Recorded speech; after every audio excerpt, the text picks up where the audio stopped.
Hello all, here is my May report. May started in Oxford.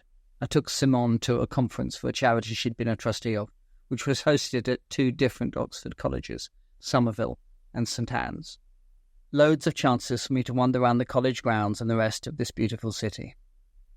It felt like a real privilege to just stroll by the lawns in the sunshine and enjoy the peace and beauty of a spring morning. I was also very aware that those college quads and gardens really belong to the students, and I was thinking about how many of the kids I've taught over the decades have enjoyed time in them like I was doing.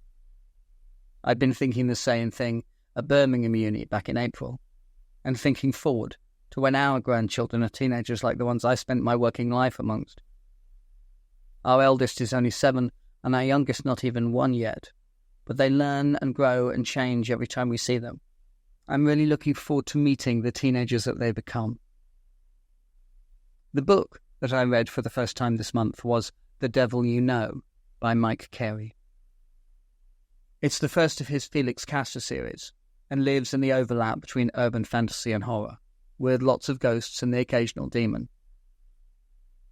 I've read a lot of comics that Carey has written over many years and loved his runs on X-Men and on Lucifer, but it was his Hellblazer work that this series steers closest to.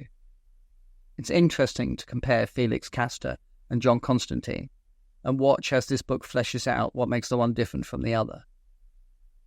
Mike Carey is a skilled writer with a lot of stories under his belt, adept at pacing the plot and building the tension, and this book was every bit as good as I had hoped for.